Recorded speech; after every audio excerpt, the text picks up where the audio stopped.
In later videos, I want to show you how to recognize and completely change your whole belief systems. But for now, I want to just sort of show you a simple model so you can understand how your beliefs work. It goes something like this. All day long, a record of everything that happens to you is held in your brain, okay? And that which is consciously important is stored in our short-term memory. At night, as we go to sleep, the conscious part of our brain and the part that holds the short-term memory, they kind of shut down, allowing them to form new neural networks based on everything we learned that day. And the older part of the brain slows down and rests, but it still keeps an ear open to keep us safe, which is why we wake up if a child cries or if there's a noise outside our window. And as we sleep, all the information from our short-term memory is passed through a filter, okay?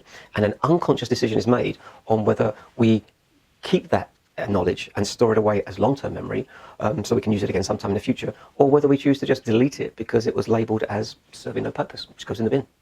So a useful question that we might want to ask ourselves is, what decides which information that we keep and which information that we discard? And it turns out to be our belief system that seems to regulate this decision.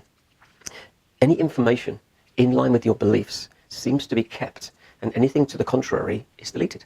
So if you believe that people don't like you, then any evidence of people not liking you from the day before will be kept, and any examples of people being nice to you will be sent to the trash bin. If you believe you're not good enough, any example of you falling short will be kept and stored as a record in your long-term memory, and every time you did a great job, it will be relegated to the dustbin. Week after week, month after month, year after year, until you have a brain full of all the evidence that supports the beliefs that you have about yourself, regardless of their overall truth. Let me give you an example. What if a man believed that he was unlovable? And he might say to his wife, "Oh, you never tell me you love me." And she might reply, "That's not true. I tell you at least 5 times a day that I love you." And he replies, "No, you don't." And she says, "Yes, I do." And he says, "No, you don't." And she frustratingly replies, "Oh, you're so stupid."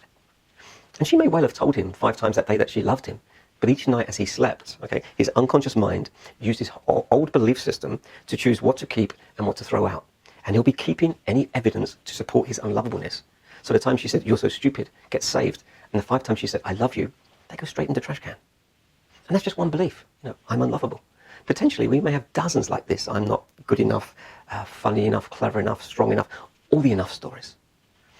Now, as a therapist, if I was working with him, I'd be saying, we need to work on your belief that you're unlovable, and the behaviors that are driven by that belief.